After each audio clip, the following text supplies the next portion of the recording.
Right, episode 5? Yeah, 5. Yeah. Episode 5 Against the Pods. Let's get started. Today, we have probably one of the loveliest people I've ever met in the studio, and I promise you I mean that.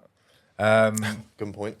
We've got a lady called Tracy O'Shaughnessy in the studio who works for an organisation called GamLEARN that specialise in working with affected others. One of the reasons we've got Tracy in the studio is because affected others is a big thing, and I didn't really start looking into it until about 8 months ago. But I thought after our episode with Melissa that it'd be great to get you in, Trace, to hear about what an affected other is, your story as an affected other, and then we'll go on to your position with GamLEARN and some of the work you do within the criminal justice system, if that's all right. Lovely. Thanks for having me. How are you, firstly? Yeah, I'm good, thanks. Yeah? Yeah, a bit nervous, but I'm all right. Connor's here. We'll be fine. Yeah. So, Trace, do you want to start us off with an intro to what you do with GamLEARN at the moment, if that's all right? Yeah, so it's a bit of a journey for me, actually, because I met Tony, who is the founder of GamLEARN, probably 2 years ago in a very frantic, emotional phone call where I think I sobbed for about the first 15 minutes. And that was kind of it. But as the months went on, I became a member because I wanted to see what they were doing. And then I was invited to take part in filming a video for their CJS CPD course they were looking to put together. Yeah. As obviously an affected other. So I did that and really enjoyed it. And then eventually, it just kind of grew organically that, Tony said, well, look, we do need somebody. We're looking, are you interested in, supporting affected others? Because, you're doing facilitating, because I was facilitating for another organisation at the time. Are you interested? And I was like, absolutely, yeah. So I can't believe it's only 2 years. I know. Like seeing you guys, I know we've only been in contact for 4 or 5 months maybe. But seeing you guys together, especially on video calls and things like that, and how you talk about each other, it's like you've been working together for years, isn't it? I know. Well, this is it. And I think it's because we're all so passionate about what we do. Yeah.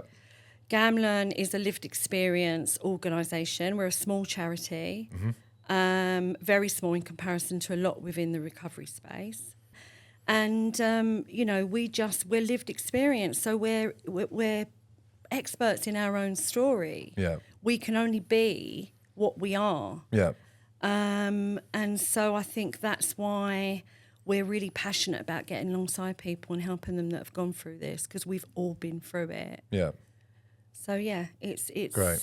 It's wonderful. Great. And the term affected other, there'll be a lot of people listening to this that might not necessarily know what that means. How would you define the term affected other? Okay, so some people do have an issue with the word affected other, to be fair. Okay. And sometimes you'll hear me use maybe the terminology impacted other. Impacted other. But, affected other, impacted other, that is somebody that has been negatively impacted by somebody else's addiction. And obviously in this case, it's gambling.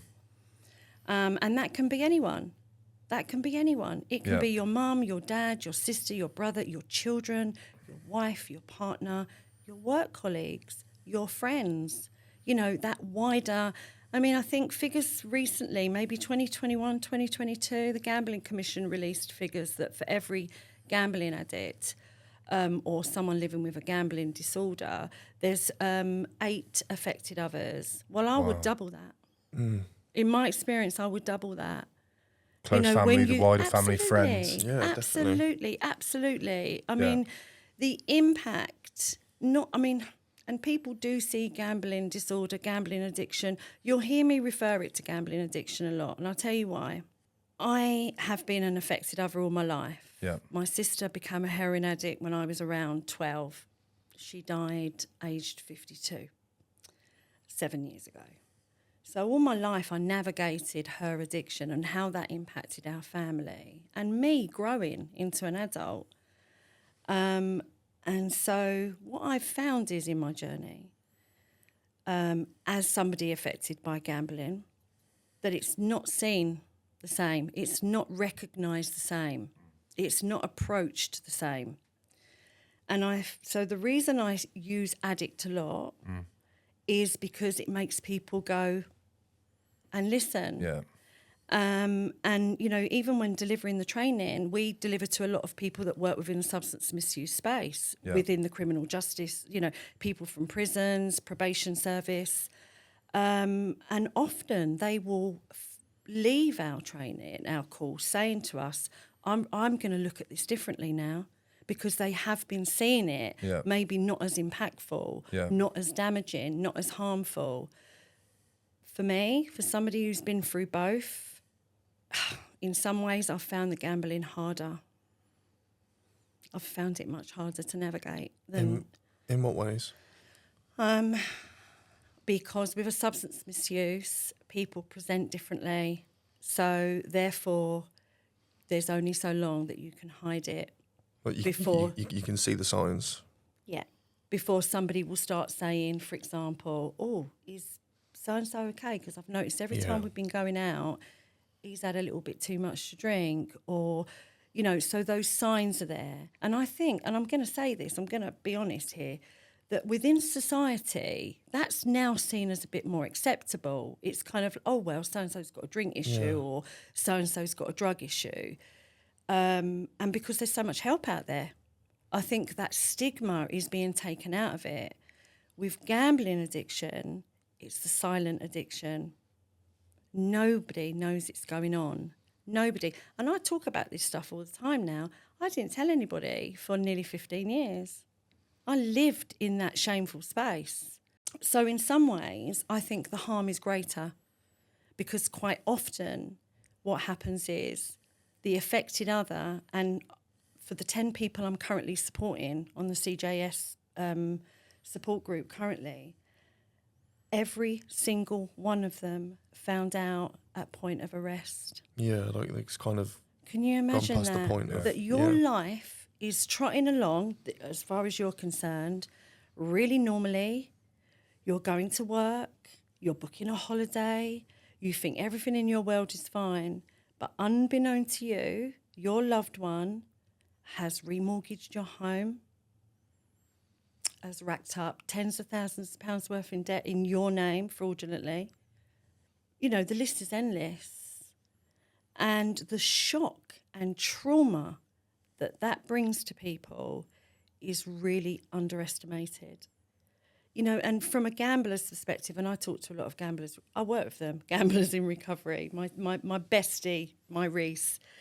You know, we have long, lengthy conversations about his journey, and it never ceases to impact me, ever. But he knew it was coming. He knew what he was doing, and he knew eventually something or someone was going to stop him. But so for him, he's kind of almost in the back of his head, he's preparing for that moment. Mm-hmm. But his loved ones didn't know it was coming. I mean, imagine that trauma. It is like being hit by a train. Your whole life, I remember speaking to an affected other about a year ago, and she said to me, Tracy, I feel like he walked down the garden path and threw a grenade over his shoulder, because everything just shattered. And for the next 6 weeks, I was just trying to clear up the mess until I couldn't do it anymore. And I hear these stories every day, and I was that person. I'm not now, thank God, because I've done a lot of work on myself. But it was slightly different for me. So I'll tell you a little bit about my story. So just to verify as well, you've been impacted firstly by your sister, losing your sister from heroin addiction, which you spotted at an early age. Yeah. And then you've been impacted by gambling addiction with somebody you were living with. Yeah. Which you had no idea about for... Well, I knew within the first couple of years, because he told me. Yeah. But it was really blasé. And by this point, I had lived a life navigating addiction with my sister. Right. And when I say that, I mean everything, from her going into rehab and me arranging that, for her being sectioned a number of times and me being her person that had to sign the paperwork, which was often quite traumatic and heartbreaking. from police stations to overdoses to resuscitating her to I can't begin to tell you really how that journey was. What age did it start for you, did you say, sorry? So I think the first I knew, I must have been around, I was 14, she was 18. So not far off leaving secondary school. Yeah. And she was my absolute world. I was going to say, was there much of a relationship there? She was my only sibling. We had a okay upbringing. There were some struggles, admittedly. We come from an Irish family, which during the 70s, we suffered some racism, and in the 80s. And then my father died really suddenly of a heart attack at the age of 47 in front of me, which was really traumatic. And my sister had been navigating her addiction for a while at that point, and it had really taken a toll on my family. And we weren't wealthy by no means, but my parents had paid for her to go to Harley Street and, you know, you name it, they threw everything at it. But, you know, she'd met somebody, he was a musician, he was quite a bit older than her, and, you know, she kind of found it all exciting and whatever, but it was really impactful. It was I struggled, really struggled. And I can remember even my parents saying to me, well, you knew it was going on, why didn't you tell us? And I'm thinking, I'm 14, like, how do I come and tell you that, you know... How old was she when you were 14, Tracy? She was 18. And at that age, you're supposed to have secrets between your brothers and sisters, aren't you? Kind of. Yeah, like and I just loved her. I just wanted her to be okay. And even, like, I didn't really even understand it then. Do you know what I mean? I just thought it would be something that she would kind of grow out of or whatever. Do you know? And I didn't even really know what a heroin addiction was at 14. Do you know what I mean? I soon sort of, by 16, well, I was going into places I shouldn't have been. At what age did you know then, actually, this is a massive issue? I think, actually, it's funny you asked that, because thinking about this last night, I remember we had a drugs person come into school, you know, to talk about, a bit like what you guys do, the dangers of... And I remember, and we was given like a bit of a questionnaire about, you know, different drugs and stuff. And I remember filling this thing out, and then they called me into the office and was like... is there a problem? Because obviously I had seen stuff and, you know, and I was like, well, no. I remember just really trying to style it out and thinking, oh, shit, what have I done? I don't think they ever contacted my parents. I mean, we're going back a long way now because I'm an old person. Probably played it down to cover up for her as well, didn't you? Yeah. But I can remember sort of from 16 onwards, it really getting out of hand. And I remember I was really into my athletics. I know I don't look like it now, but I was. And I remember undoing my PE bag at school and finding a syringe at the bottom of my bag. And I can remember just thinking, oh my God, what if somebody thinks it's mine? I wouldn't know what to do with a syringe if I found one now in my bag. So how have you dealt with that at that age? Well, I mean, I've done far worse than that, in the sense of, you know, I've taken needles out of people's arms and resuscitated them and all of that kind of stuff that comes with it, and navigated crack houses and, you know, trying to find her. And can I ask you, this might be a bit of an emotional one, but I think I'd like to know in terms of people that are listening, for people that are listening as well, what was your relationship like with your sister before heroin played a part? Can you remember? Oh, God, I worshipped her. I must have driven her mad. I was looking at photos last couple of days of me and her, and there's one. I sent it to Reese, actually, and I must be about 8, so she'd be 12. So you can imagine at 12, 13, you want to go out with your mates and stuff. And there's me, and I'm literally, I noticed every picture of me and her, I'm holding on to her in some way, like either her wrist or her shoulder. I can remember her being like 15, 16 and me just wanting to be with her all the time. I just wanted to be her, funny enough. Yeah. I just wanted to be her. I adored her. She had the most beautiful, long, red hair that and I used to think, oh, why didn't I get that? She was so Irish looking, and I wanted to be the Irish looking one. You know, and she was just beautiful. She was incredibly funny.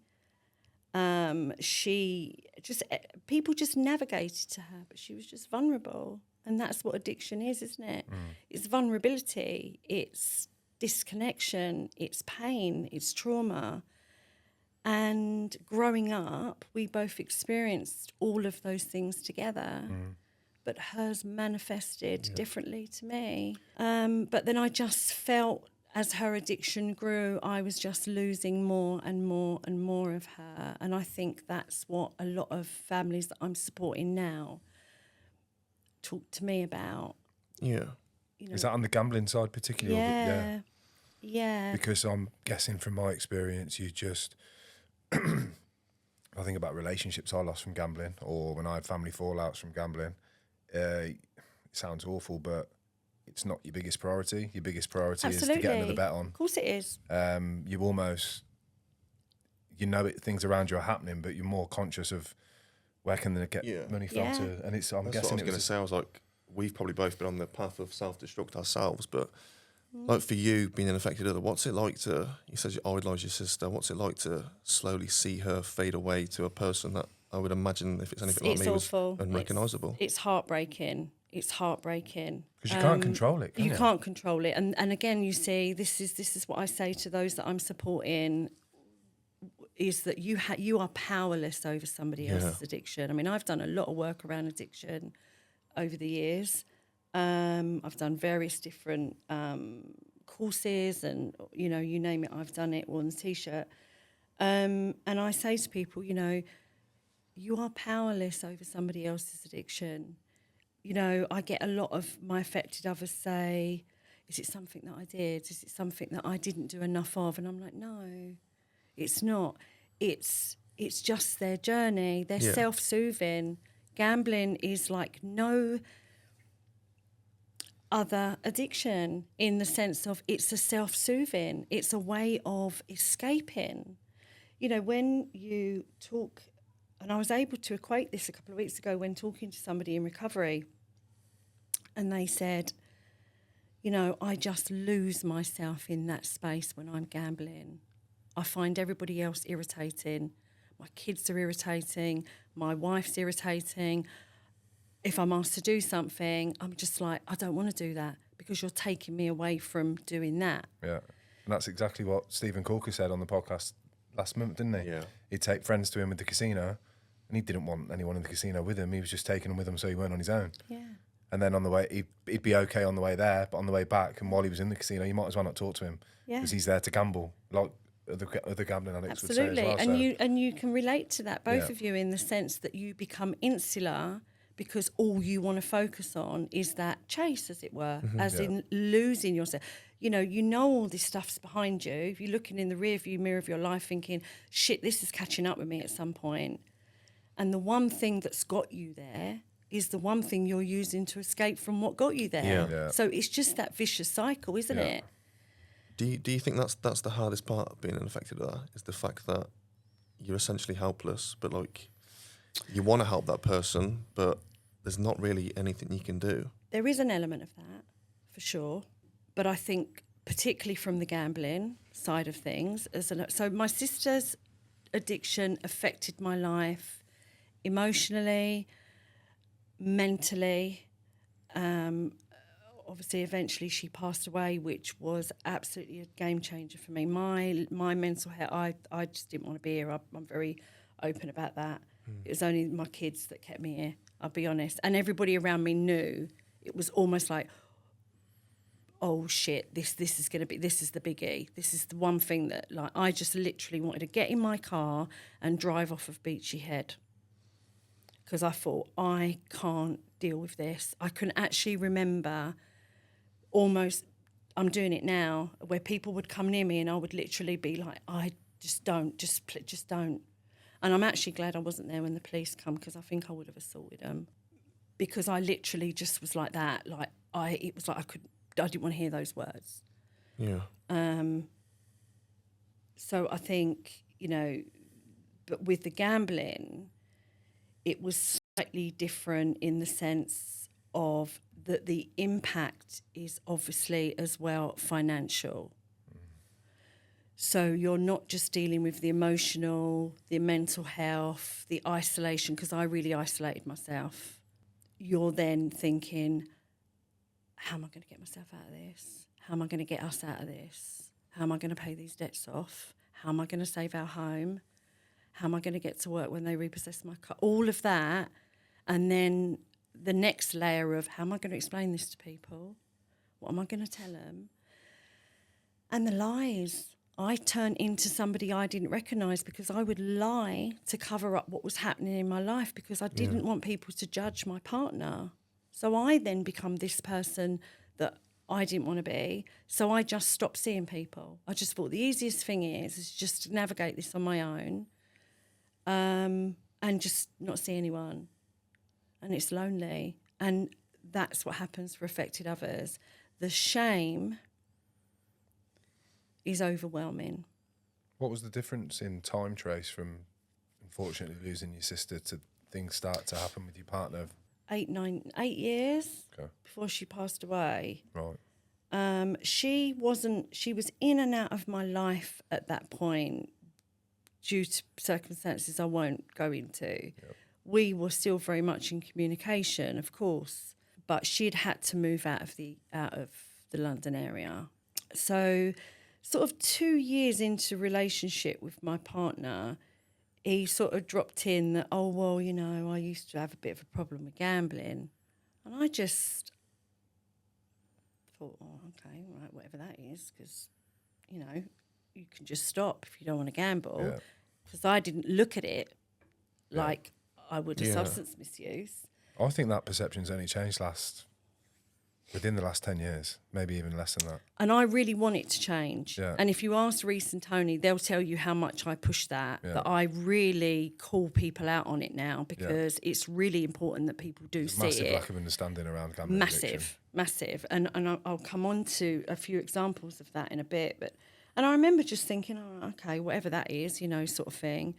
And then fast forwarding a few years, so navigating kind of him not having money and it would be this excuse or that excuse or whatever, and still not kind of really putting two and two together, if I'm honest, because life was incredibly busy for me. One day I received a call from his then boss who just completely abused me down the phone. And I was like, who the fuck are you talking to? Like, what's going on? It transpired that he had stolen albeit a small amount of money it was, but the trust was broken. Yeah. And he decided to abuse you over it. Yeah. And telling me what I should do about him. Do you know what I mean? Because we get that a lot, affected others. We get told what to do a lot. You know, you should do this and you should do that and you should leave and you should chuck him out and you should do that. We get a lot of that. Why are you there? Yeah. And I can just remember him coming home and me just being like, what have you done? Like, what has happened? And I think probably in that moment I realised then there's a problem here. So, like, there's, you know. And he sort of opened up a bit. Oh, well, you know, I've got myself in a bit of bother, but I'm going to go to GA, whatever. And I'm like, right, okay. Were you working in this space at this time? No. So what were you doing back then, if you don't mind me asking? End of life care. Oh, were you? Yeah. So really intense work. Wow, I wasn't expected to be almost more intense than what you do now. Yeah. I thought you were going to say something completely different. No. So I trained as so I used to do a lot of care, and then I trained as end of life. Right. And because I've got a therapy background, so I'm believe it or not, I'm very much I meditate every day. Yeah. I'm a Reiki healer. I work with crystals. I'm a qualified reflexologist, massage therapist, colour therapist. I've seen all your quotes on the wall when you were on camera last. Listen, I'm getting them at it, right? So Tony goes, oh God, you know. Reese is a bit more open to it, bless him. But and then I trained as what we call a soul midwife. Right. So soul midwifery is basically an end of life doula. So like you have a midwife when you're born, and we are there when somebody passes, and they choose to have a more holistic passing. We do work alongside hospice nurses and things, but we'll hold the space, as it were, and we, you know, so it's quite complex, but it's lovely and it's a privilege. But, you know, it's quite stressful, and it could mean that, you know, you are away from home for 2 or 3 days because, you know, you got to stay there and be there. And so I just thought, okay, well, he's going to go to GA, so it's going to be all right. And of course, unbeknown to me, he wasn't going to GA. He was just sitting in the car gambling. I laugh now because I just think, how did I not see it? But I didn't. And that's something else that so many affected others say to me, how did I not see it? I must be stupid. And I'm like, no, you're not. You're not. How are you supposed to see it, though, when there's no kind of physical, I guess, side effects? Exactly, because they don't... I know we just touched on how once you're really in the grips of gambling addiction, then, you withdraw. Yeah, you're not really engaging. And I'm sure that most people have watched the Paul Merson documentary where he says about, I wasn't interested in going on holiday with my kids. I weren't interested. Everything was just a distraction from what I wanted to do, which was gamble, which was just lose myself. But I think life happens. I have a busy life. Do you know what I mean? I have a really busy life. And so as much as I weren't going out with friends and I weren't socialising, I've got 4 children and grandchildren. They keep me busy, do you know what I mean? They'll be messaging me, telling me what I'm doing at the weekend, and that kind of thing. Do you know what I mean? Right, oh, okay, I'll just rock up then, yeah?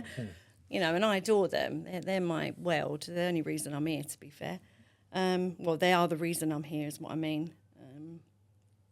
So, that kind of like plodded on. But then what happened was he had applied for another job at another company. I've got to slightly be careful without dropping anything. He had a job that was very unique. Okay, not a lot of people could do what he did. So he was a little bit headhunted in that sense. But it was a small community. So this guy obviously wanted him to work for him because he knew that he could do things that nobody else would be able to do. Is this your partner? Yeah. All right. So he said, it's going to be all right because I've applied for another job. And I'm like, right, okay, but they're going to find out what you did. There's no way that the other people are not... He's already rang me up and slagged me off. Do you know what I mean? You can't tell me he's not going to ring this person that you've applied a job with and say, don't employ him because he's just stole this money. So obviously he didn't have a job for a while, and in between that time, things spiralled. And I knew they were spiralling. But I'm going to be really honest, I didn't want to look at it. There was stuff going on with my sister, and I didn't want to look at it. And I just thought, you know what, fuck that, you got to get on with it. Yeah. Just take yourself off to GA or whatever it is you got to do, just go and do that. Go and get sorted. And then it was then that, that I'd gone out one night with some friends from work. I just got there, literally. I'd been gone about 20 minutes. My phone, I was about to turn my phone off because I hate that when you're out and your phone gets rude, isn't it? So I just went to turn my phone off, and there was a call from him, and I thought, and he said, you need to come home. I was like, why? You just to come home. And I was like, why? What's happened? You just need to come home anyway. So I'm driving home and I'm frantic. What are you thinking? I'll be honest, people laugh at me when I say I thought it was my dog. I thought someone had opened the door and my dog had got out, and I loved my dog. Yeah. He was my therapy dog. And I just kept thinking, oh my God, please let my dog be all right. And then I thought my kids. So I'm trying to ring them all now. And eventually I speak to all of them, and they're like, only one of them knew. And I suppose I should say at this point, I've got 3 natural kids, and I brought my sister's daughter up as well. Okay.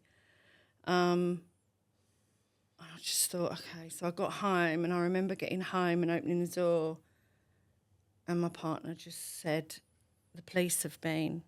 And I thought, oh, Jesus, God, please don't let that happen. Like, I don't know what to think. And then he just said, it's your sister.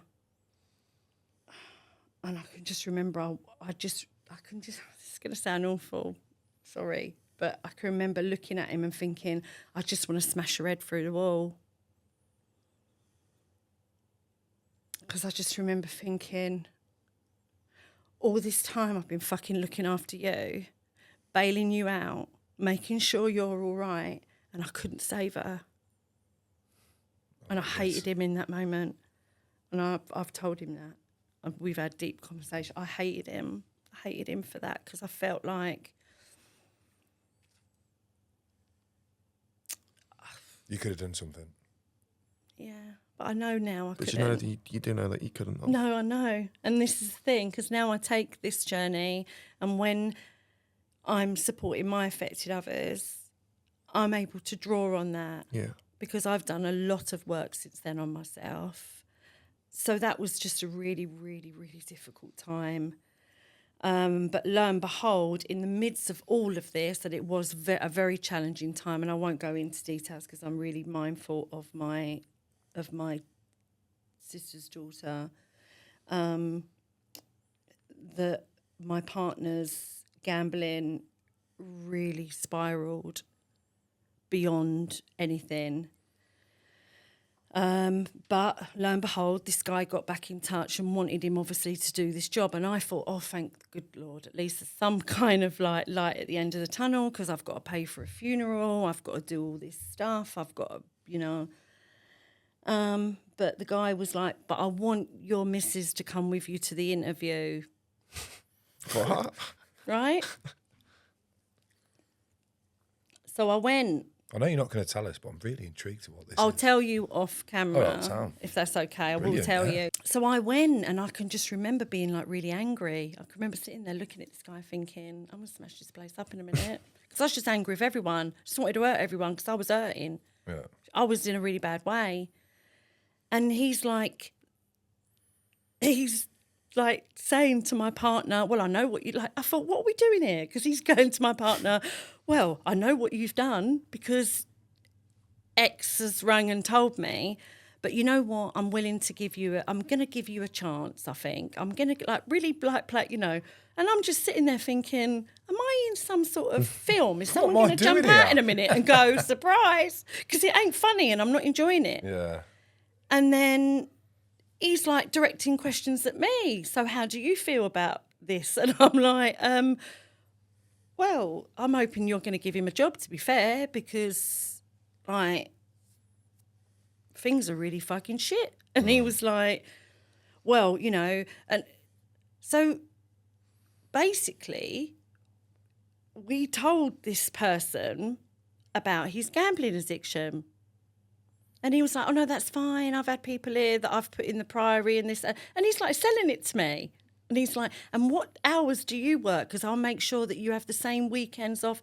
And I'm thinking, this might work. This guy's invested in looking out for him. That lasted all of about 2 minutes. Anyway, so he got the job. Happy days. I was just like, yeah, crack on with that.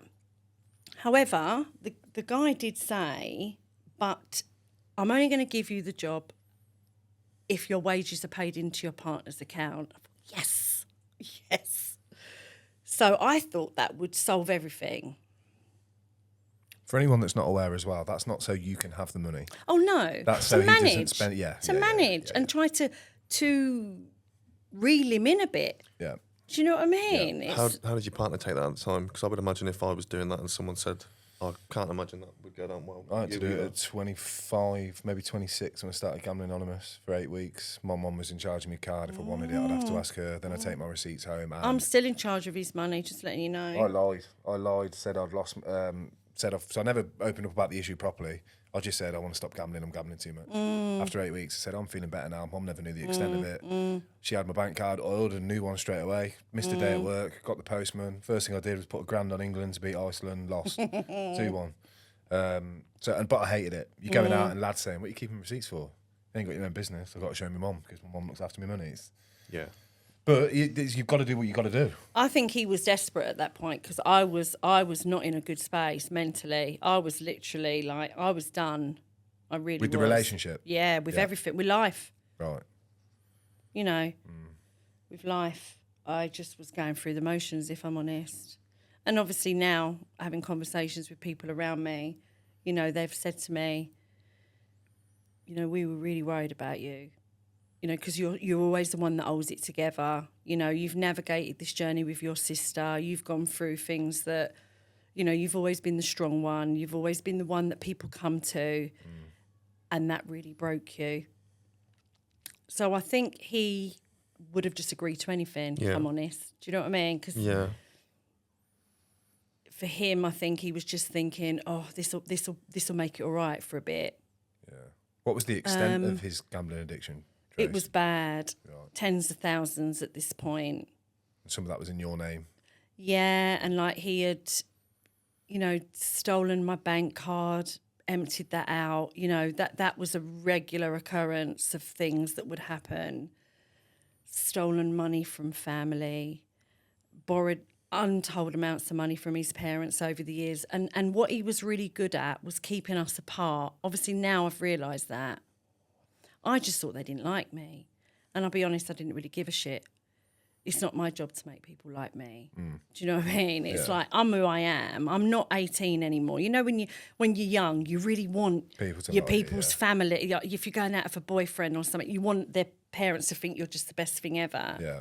You know, you get to my age, no one gives, I don't care less. Do you know what I mean? I'm like, whatever. So, you know, don't get me wrong, they're lovely people and I love, you know, unfortunately lost his dad, but, you know, I love them to bits, but it was an important thing in my life. But I noticed now, obviously on reflection, looking back, it worked to his advantage to keep us separate. And I think for a long time, they thought I didn't know. Right. So they had no idea what he was doing to me. And I didn't really have an idea the extent of what he was doing to them. Right. Luckily enough for me, in some ways, it sounds a bit bizarre, but a lot of the debt he was racking up at one point was at their address. So that sounds awful, but what I mean is that I wasn't dealing with all of that stress. I was having some bailiffs come in, and on some occasions I'm like, what is going on here? And they're aggressive people, some of them, do you know what I mean? Yeah. But unbeknownst to me, that was happening more at his parents' house. I mean, I think at one point, you know, and again, how is this allowed to happen? But I think at one point he had like 20 payday loans, all defaulted, you know. Yeah.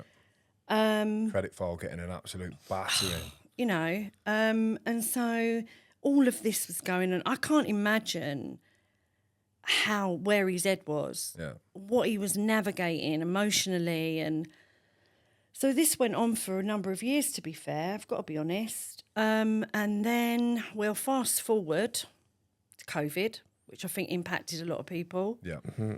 And I think during that time, we saw a huge rise in gambling addiction. And I think it was COVID where some people actually even first started gambling. Mm-hmm. Nothing else to do, but sport was Nothing still on else for a to little do. time. I think for women particularly, there was a rise because you think people are isolated, people couldn't go out, women having babies, there was no baby groups, families couldn't come and support, there's no community, but log on here. Yeah, I read an article yesterday about surging bingo over lockdown within females. Yeah. Just in the UK. So absolutely. And you'll be surprised how many people don't think bingo's gambling. Yeah, I know. Which I found out recently. I don't do anything. I haven't done anything for 3 years, 2 months. But even when I was on holiday recently, they were trying to get me to play bingo at night. No. And people are thinking, miserable bastard. Why do you want to play? It's kids' game. Yeah. But it's not kids' game. It's bingo. You're playing for money. I mean, like when we deliver our course and we'll go around the room and say, does anybody here gamble? And a few people go, oh, I do the lottery. Or people go, oh, no, not at all. And then I go, none of you ladies play bingo. And they go, yeah, every week. And I'm like, I don't gamble, but I do the lottery. And I'm like, okay, well, that is gambling. Yeah. Oh, okay. Oh, right. You're staking something of value without knowing the outcome. Yeah. That's gambling. Yeah. And they're like, oh, yeah, but, you know, it's a good night out. And I'm thinking, okay, that's fine. Listen, I'm not anti-gambling. Yeah, same. But, you know, I'm anti-predatory, you know, industry. Yeah. So unbeknown to me, lockdown was huge for him. I didn't think it was, right? This is the madness. I actually thought, oh, hallelujah, it's lockdown, the bookies are shut. It's going to reduce his gambling. I really did believe that. But But what I should say is that after my sister's death, I reached out and got some help eventually through an organisation called Drug Fam, who do counselling for bereaved families of substance misuse. And through that, I was beginning to do a little bit of work on myself and sort of understanding that I'm powerless. It's not me. Mm-hmm. It's nothing I did or didn't do.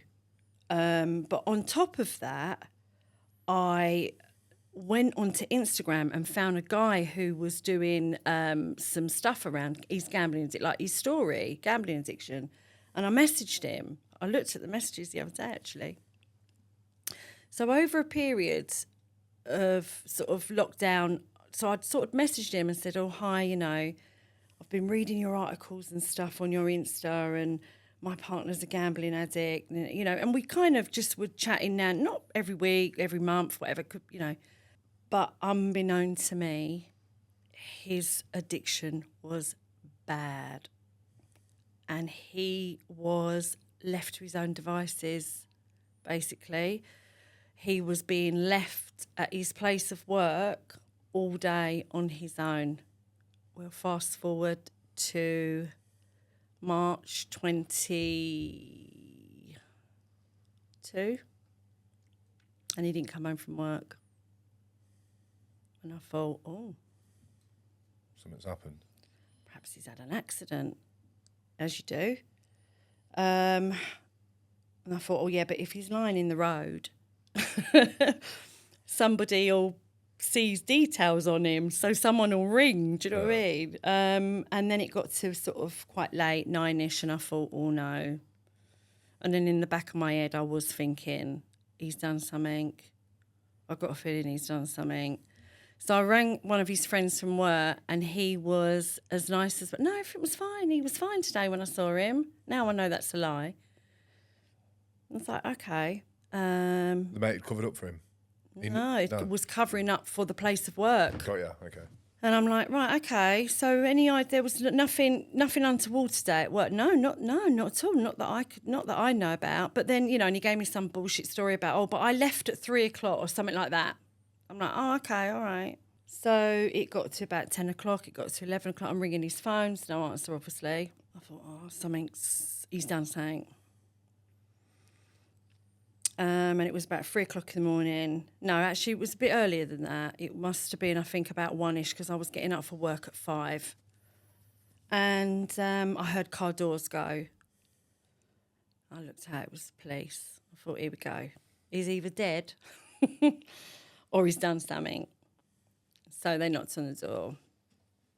And I opened the door a tiny weeny bit, and they were like, we've got a warrant to search the premises. And I was like, can I see it? And they sort of just went like that. Now, bear in mind, it's not my first rodeo, because I've navigated this journey with my sister. I was like, I want to see it properly. So he showed it, and then they sort of slightly barged in, the two male officers. And I had just like a long sort of T-shirt on. I had like undies. But I said, do you mind if you just wait out there a minute while I go upstairs and put some bottoms on? And he went, no. And I just remember thinking, oh, here we go. But you're thinking, what the fuck's happened here? Yeah. Why are they searching my house at this time in the morning? Well, I knew by the warrant. I looked. And that's so bad for you as well, because you're not getting the respect that you deserve because you've been labelled with your... And this is a narrative that comes through all the time. When I am speaking to other affected others, we are always made to feel compliant to the crime. Every time. Can you give a bit of context on that, Trace? In terms of so for example, I'll give you my example. So they came in and they said, we've got your partner in custody. He's committed a crime against his employer. I'm like, right, okay. Is he all right? Don't know. Well, has he been seen by anybody? Has he got a solicitor? Don't know, probably. Okay, well, what do you want to do then? So he said, well, we want to search. I said, well, you're not going in there because that's my son's room and you've got no right to go in there. So they searched everywhere. They cautioned me. For what? They just cautioned me. Anything you say will be taken down and used to get blah, blah, blah. And I'm like, yeah, all right, like calm yourself. I was compliant. I was calm. I wasn't leery. I just sat on my bed. I let them get on with it. They said, have you got a loft? I'm like, yeah, there's the ladder.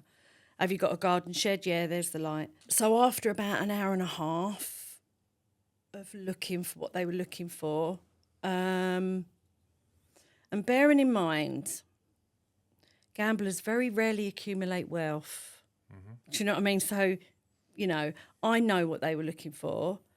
I can't say because then I will give away his place of work. Right. I'm happy to tell you after, but I knew what they were looking for and they didn't find it because he weren't there. Yeah.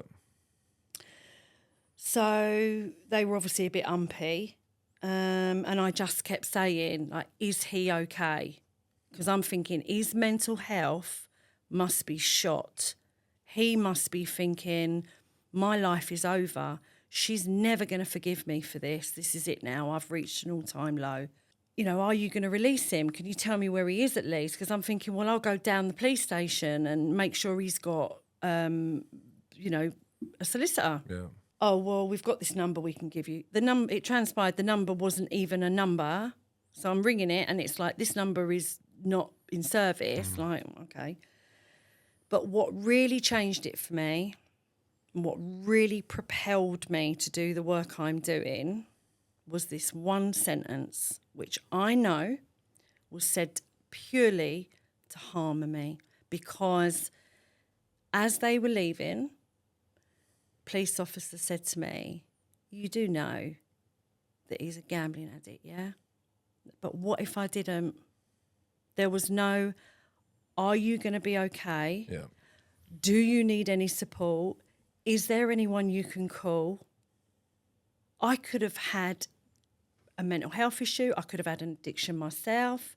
It could have been that in that moment, I was realising my whole life was coming down around me. And I have supported women, and I'll say women because they have been women. I'm only supporting one man at the moment, sadly, where that's happened to them as well. And bearing in mind, for them, that is in fact the first time they're finding out. I can't believe that. And I thought, nah, I'm not having that. Do you think that's the view of many, or do you just think he was just a one-off arsehole? I think it's lack of training within the police. It's lack of understanding, and I know now through the work that I do, it's complete lack of training. We've given one, I believe, session of training to, I think it's Durham Police. Yet, listen, this is growing, it's coming. I remember back in the 80s, and obviously I'd be aware of it because my sister was a drug addict, of seeing a documentary about crack cocaine in New York and the epidemic. And like there was this big thing of watch out, England, you know, this drug's coming and it's going to tear your country apart. Well, lo and behold, it did. And I feel like that now with gambling. I feel like I'm saying to people, I am telling you now, this is ripping this country apart, and people are not seeing it. We're nowhere near because we're not as a society. It's normalised. You know yourselves. Yep. You know, you take your kids to a football match. There it is, all through the match. You watch a programme on the TV with your kids, even family programmes. I won't mention them. The adverts. Yeah. This is sponsored by blah blah Foxy Bingo or whoever, whatever. Social media. Yeah. Even games that kids play online. In between, there's adverts, or they're creating part of that game. There's one, I can't remember what it's called, and in between, there's a roulette wheel. It's that normalising, isn't it? Mm-hmm. And so, I went to Skeggy on that topic. I went to Skeggy about 2 weeks ago, and where you take the kids to take their tickets to. I mean, you got all the glass shelves and you got all the toys in there. Yeah. You accumulate your tickets. Yeah. You go and get your toy. Right next to the way you collect your toy is all the roulette machines. And I was just like, what's going on here? Yeah. Yeah. Like but it's normal. It's all right. Yeah, I know. I completely agree with you. Because let's, take time to think. When the fun stops, you can stop. Do you know what I mean? Yeah. But, no, I would never have said that to my sister. I would never say that to a substance misuse because I would think it sounds so pathetic. It's so patronising. Yeah.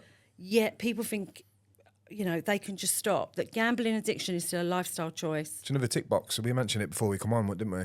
It's another tick box for them. We've told people to be careful, be gamble aware, but they whisper it or they give you all the important stuff in about 8 seconds, dead fast. Like that on the radio. Condition. I didn't know what you fucking said. Yeah, but so that for me was a biggie. That was a bomb drop for me. Yeah, because I thought, oh my goodness, like what if I didn't know? As they were going, they've told you that. So as you're they're then going, left in the house there was no like sitting down with me and saying, okay, listen, we need to tell you this. We're not sure if you're aware. I mean, I could have been in a domestically violent situation, and I'm dealing with people that are now within my job, not with anyone that I'm supporting through GamLEARN, but I do support other affected others. And that's another thing. Domestic abuse and domestic violence is on the rise. Within this space, right? There was no duty of care towards me whatsoever. He came home later that day, and he just looked like a different person. He looked like death. And his words to me and my daughter were, I just need to die. I just need to die. I've got this monster inside me and I can't stop it. I just need to die. And I remember just saying, well, that's not going to happen. Because I can just remember thinking, I can't lose somebody else to an addiction. I'm not going to survive this. I'm not. What's your initial thoughts there, look? You thinking he's selfish or you thinking, I've got to help him? I'm thinking I've got to help him, but I hated him at the same time. I'm going to be really honest about that. Do you think you would have felt like that if you hadn't lost your sister to addiction?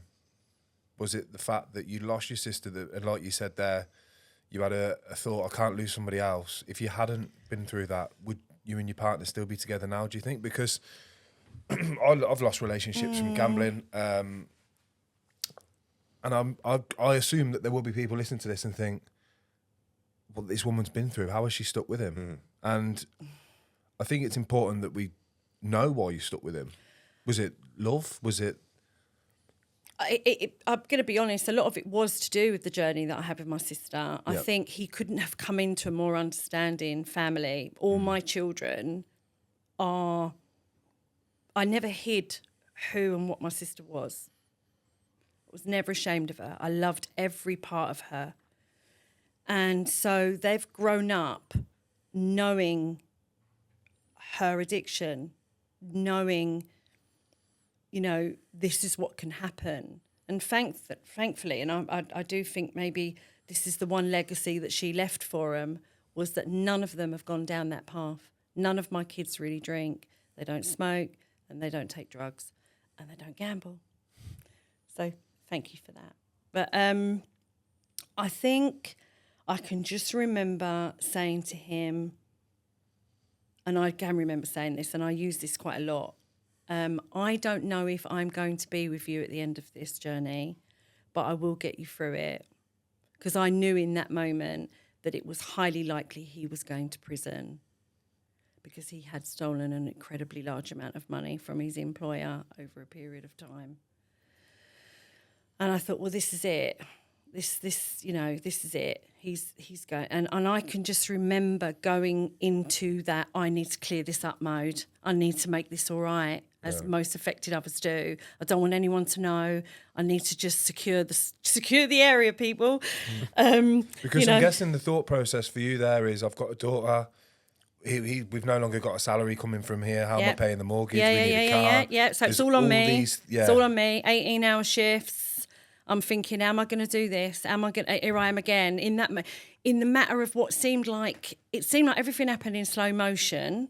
And I then went into exactly that, clear up mode. Right, okay, I'm going to him, listen, it's going to be all right. It's going to be all right. I will sort this. And all I was thinking about in that moment was him. I actually didn't think of myself. And I messaged, and I've still got the messages, I messaged this guy that I'd been messaging on Instagram and was like, listen, can you help me? Only this has happened. And he said, actually, I'm going to be going into conversation with someone in about half hour. Do you mind if I give them your number and for them to call you? Within probably an hour, I was talking to Tony. Oh, really? And that's how it happened. Oh, wow. And I just cried.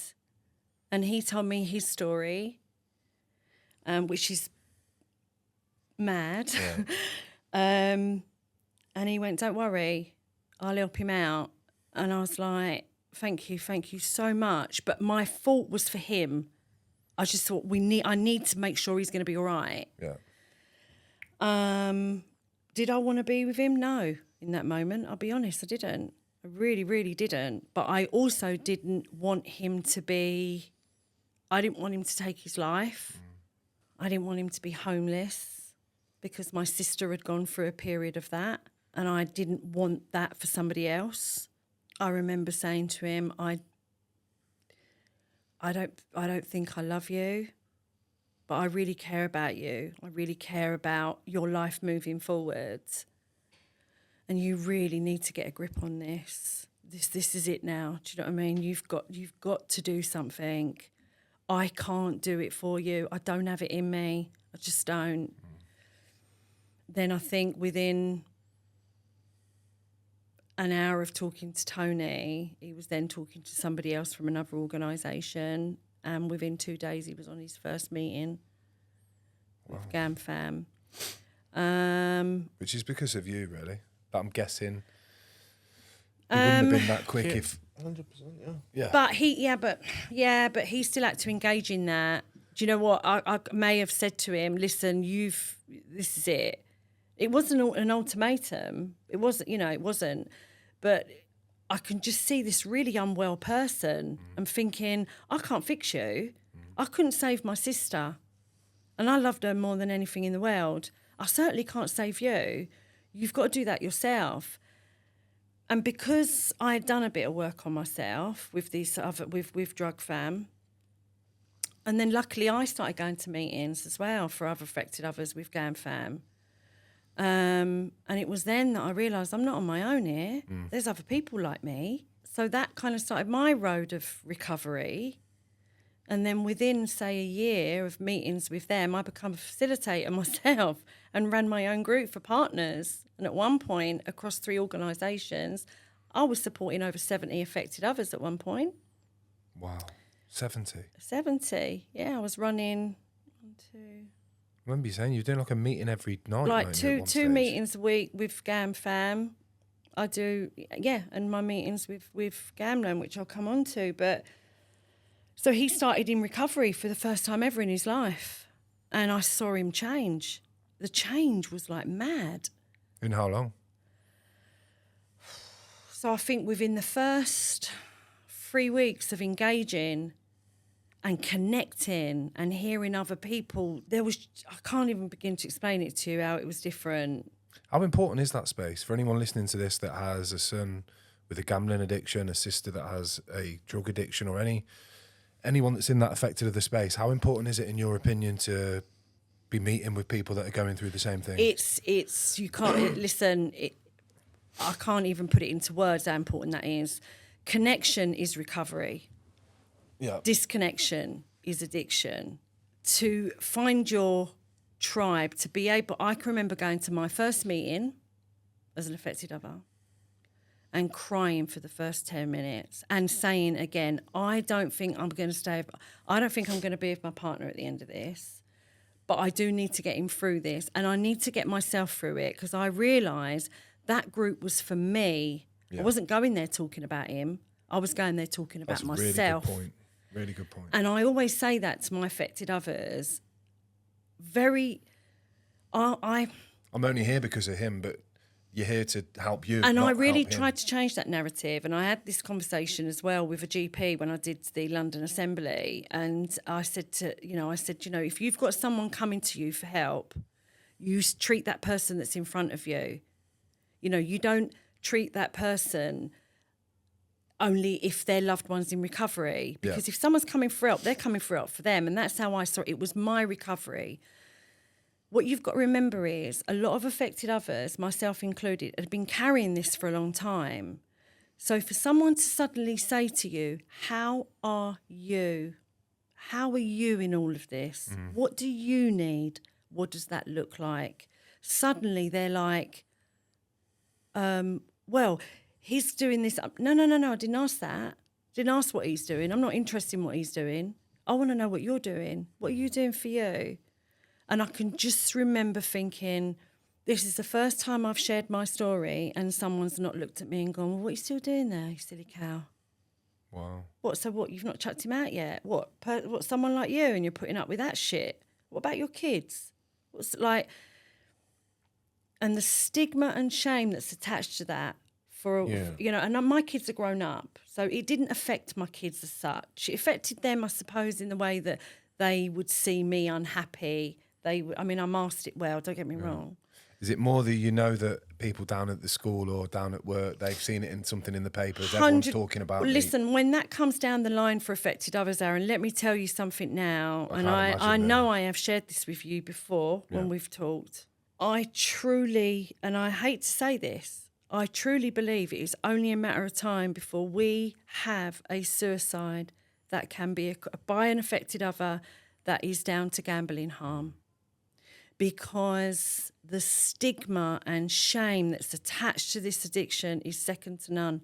And I know because I've navigated both. Yeah. So no one can tell me different because that's my experience. And as a woman with children, as I say, my children are grown up, but I am supporting people that got little kids. And, women are seen as having this societal role of being the caregiver and the one that, fixes it all and, looks after her cubs and all of that, and no one's going to. So then you're judged if you're making a decision to navigate your life with an addict. There is a lot of, and that's where the isolation comes from, because a lot of people choose not to talk to anyone. And if I had, and it's probably not the best terminology, but if I had £100 for every time an affected other said to me, "You're the first person I've ever told, Tracy," I wouldn't need to go work.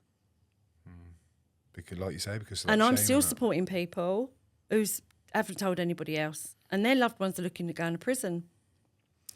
Where does the stigma come from? Is it from people who haven't got knowledge of addiction or been affected by it? Yeah, because again, it's gambling.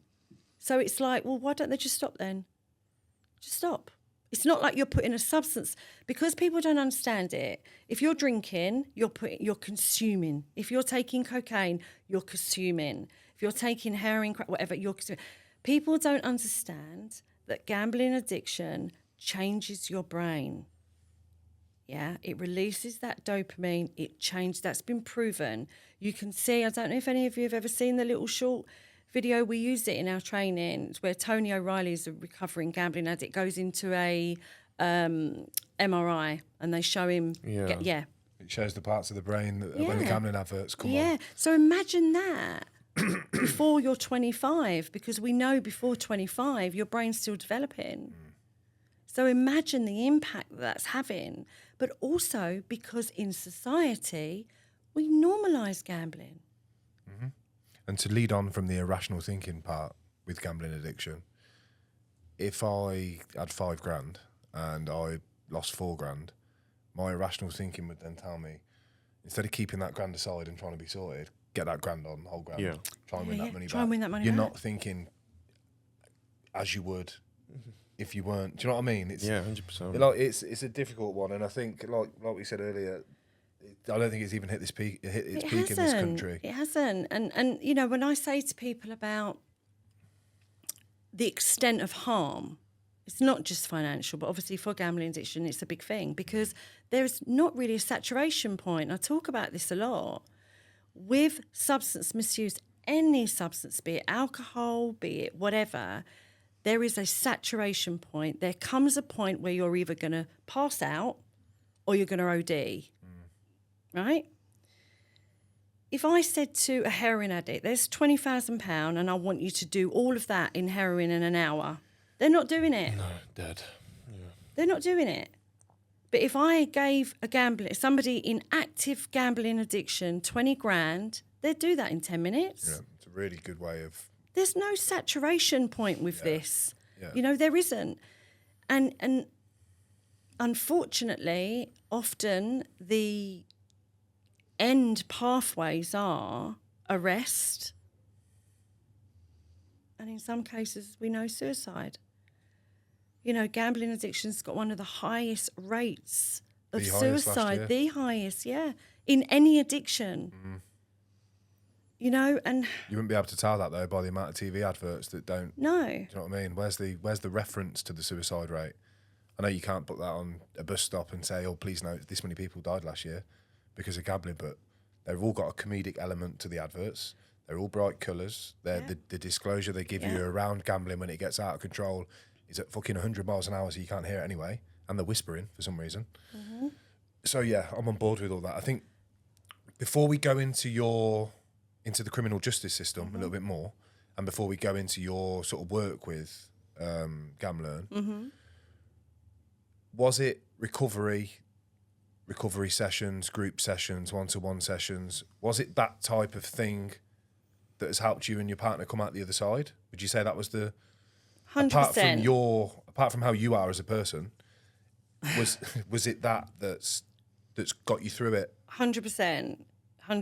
His recovery, and bearing in mind now, looking back on it, I hadn't known him not to be a gambling addict. I didn't know that at the time. So suddenly this person started manifesting, if you like, and I'm thinking, wow, like, who is this person? Yeah. Do you know what I mean? And there's another side to that, because often affected others will say to me, I've been married to my husband for 20 years, Tracy, and I'm thinking, like, who the fuck is he? Yeah. I've been laying next to this person, and all the time, he's lost everything. He's remortgaged our house behind my back. He's lost our business. We're going to be homeless. Who is this person? I don't even know this person, because it's not just about the gambling, it's the behaviours that come with that. It's the lies, it's the coercion, it's the manipulation, all of those things. And they have to be worked on. And recovery is key. Connection is key. Being able to, for me, there's nothing that's off the table for my affected others to talk about. And I often say to them in the first sort of few sessions, are you here to mend it, or are you here to end it? Because they're two very different journeys, and I will navigate either with you. And I have supported people that have made the decision to step away. And to do that without judgment is really what they need in that time. And recovery is all about not being able to bare your soul, talk about your darkest moments, talk about some of the worst things that you've done to those that you care about, and yourself, without people going, oh, you're a proper wrong 'un or whatever. Yeah. And that is, and when I use the word recovery for my affected others, often they'll sort of, I say, this is the beginning of your recovery journey. And they'll sort of look at me and go, what? And I go, because we're going to unravel stuff here and we're going to work through it together. And I think just not having that judgment, friends and family mean well. They love you. They want you to be okay. They want you both to be okay. It's what we want, the best for the people that we love. So when you've got your friends saying, oh, well, you should just go. Well, firstly, where am I going? Because I've got no money. Oh, well, you should chuck them out. Well, where are they going then? Because if these people have built a life with this person and you've got little children, which a lot of the people that I'm supporting have, they're just going to throw the love hasn't gone. They might hate them occasionally, and they might be resentful, and they might be bitter, and they might be sad, but they still love them. And you need to work from that. The analogy you used earlier of walking down the garden and fucking a grape grenade, that is literally so true, isn't it? It really is. Because the path of destruction from gambling addiction on the family is just huge. It's listen, the harm is you can't quantify it, let alone if then, I mean, like I say, I'm supporting some people who still haven't told anybody else. I'm the only person in our group that know. Right? Can you imagine that? Getting up every day, going to work, going around your mum and dad's, having dinner, playing happy families, and in the back of your head you're thinking, I'm going to have to tell them at some point because he's going to be going to court and 100% this is going to be in the papers. That's such an interesting point, because in my active days, I was always keeping secrets, but I never thought about the other people keeping secrets for me. Yeah. And that was just because must be so draining. To keep, it's exhausting. It's so then that's where the isolation comes in, because what you then do is, and you know, and I know this from my own experience, you isolate yourself, you stop going out, well, because one, you ain't got any money for a start, and secondly, you just don't want to be lying to those. Like I said to you earlier, I turned into this person that I didn't even recognise. Your behaviours change as well. And you know, throughout that journey, navigating that period of, so bearing in mind so from point of arrest now, Tony thankfully put us in touch with a solicitor with gambling harm awareness, which was really helpful, because looking at the statement, because I had access to all of that, and looking at what the solicitor had written, the duty solicitor had basically advised my partner not to mention his gambling addiction. Wow. And I hear that a lot, because it's a case of they don't know what to do with it, so they feel it's not important. It's like, what's no point, because no one's gonna look at that, because no one really understands it. It goes back to what I was saying earlier about there's not enough training with the police, and you know, for example, when you're arrested, and I mean just in general for anybody, and your process, you're taken to the charge desk and they'll ask you, you know, have you got any mental health issues? Are you on prescription drugs? Are you on any, you know, illegal substances? And have you got any suicidal thoughts? No gambling reference. No. So if you are standing there in front of them at that moment in time, purely because you have committed a crime, your only crime, due to your gambling addiction, no one's asking you. So how can they quantify that information if they're not even asking about it? And I've been told a lot of the reason they don't ask is because then they don't know what to do with it, because they've got no training. Where do we send people? And I've noticed a lot of people that have, I wouldn't be able to give a figure on it, but a lot of people that have committed crime due to gambling, it's their first offence. Oh, for all of, I mean, we're currently supporting, I think it's 28 people.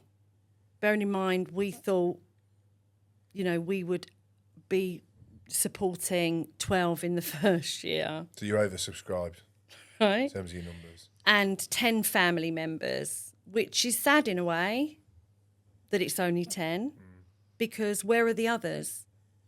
They're in that cycle of stigma and shame, most likely, and not telling anybody. And what also is really important to point out is that we're pretty much half and half with those people, men and women. So people don't see this as a female addiction, but it is. And women tend to hide it better. And we've noticed with the people that we're supporting that women their addiction escalates quicker. And when they commit that crime, it's for a larger amount of money. Wow. And we think that's possibly due to the type of jobs that women are in, you know, working in finance, that those sorts of things, being maybe in more positions of trust. Yeah. So, yeah, I mean, just the fact, and that's just who we're supporting. Can you imagine how many people out there that are going through this, never even been in a police station? It tells you something like this, doesn't it? It tells us anyway. Yeah. Yeah. So, and the devastation of that, because again, we're talking, as I say, I know in Scotland particularly, that, you know, gambling addiction is still seen within, you know, judges are still seeing it as a lifestyle choice, you know, but it's not. It's a mental health condition. It's recognised as a mental health condition. Yeah. And therefore, people should be sentenced under the Mental Health Act around this. Completely agree with you. Completely agree. So, yeah, I mean, there's a lot of work to be done, guys, put it that way. In terms of GamLEARN, most of the work, I'm right in saying this, is with the CJS. Yeah, so... Or it's heading that way, has it been? Like pretty much at the moment. But, I mean, we do so much. So we you know... As criminal justice system, we should say. Yeah, yeah. So Tony started GamLEARN in 2021. Tony Parente, he is a recovering gambling addict himself. He actually took part in a Panorama documentary. I don't know if either of you have seen it. If not, look it up. I'm just going to say this now. I'm going to say it on camera. He's going to kill me. I'd never watched it. Right, but I never watched it for a reason, because I didn't want to. I actually didn't want to watch it, right? Because I just knew Tony as I knew him. I know his story, and his story is incredible. Have you still not watched it? I have. And I shouldn't really probably wait till now to tell him, but I actually cried. Because the Tony that I see now, I'm going to get upset, and he's going to hate me for this because he hates people bigging him up, but he deserves to be bigged up because he is an amazing human being. The person I saw on that video is not the Tony that I know. Just his... Oh, God, he's going to hate me for this. Like you say, though, he deserves just broken. He deserves the credit. He just looks broken on it, Aaron. You know, you can see because he's not long out of recovery himself. He's dealing with, and he's not going to like this, but I think Tony suffers with survivor's guilt because he didn't go to prison for the crime that he committed. But he didn't just stop there. Do you know what I mean? He's blown this whole thing open. You know, he's literally gone. He's called people out. His story, his journey, and the huge amount of money that he took.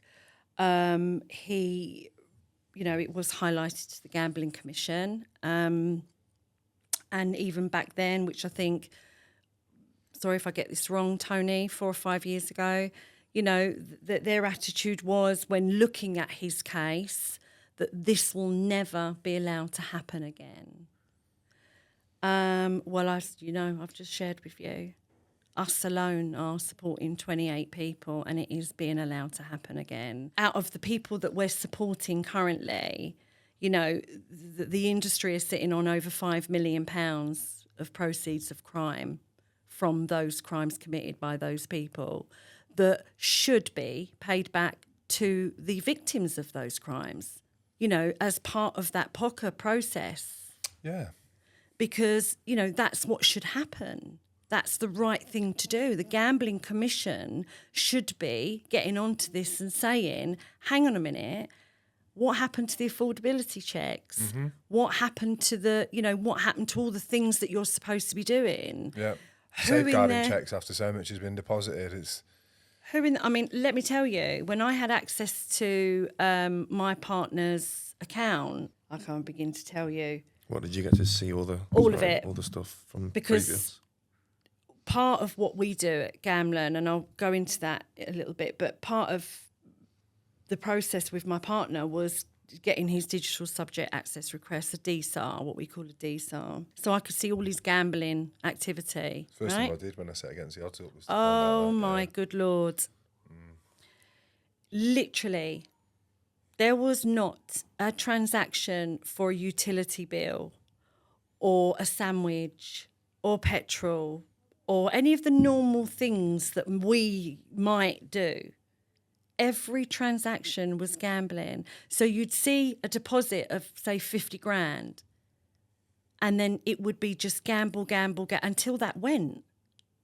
And then, obviously, then another deposit would go in. Well, who's earning that sort of money?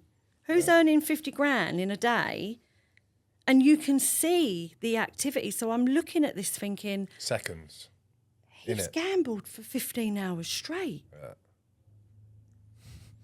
Or he's gambled for I'm like, this can't be right. You think an industry that earned 15 billion quid nearly in profit alone last year would have a safeguarding team that could pick up Well, apparently they do. The patterns of betting, the stakes, the deposit limits. It's a broken system, isn't it? It's a broken system that is often covered up with a plaster to hope things get better. It's a predatory industry. Yeah. I think, again, I have written it down, but I'm not going to look at it. I'm sure they make, is it 80% of their profit from 5% of users? 80. Last one I seen was 80% of 12% there you of go. users, which there would you fall go. under gambling addicts. There you go. So there you go. In terms of online revenue, yeah. There you go. Which is a frightening stat. But, you know, how they can be allowing this to continue, who can afford to deposit? I mean, I think I saw a deposit in his account for like 60 grand. Didn't earn that in a year. And literally within days it was gone. Gamble, until it was gone. And I've spoken to him about it and said, did anyone phone you? And he was like, no, never. You know, I phoned his bank and I was like, obviously I got his permission, but then he gave me the phone because he didn't have a phone because the police took his phone. So I was dealing with everything. Of course I was. That's what affected others do. We deal with everything.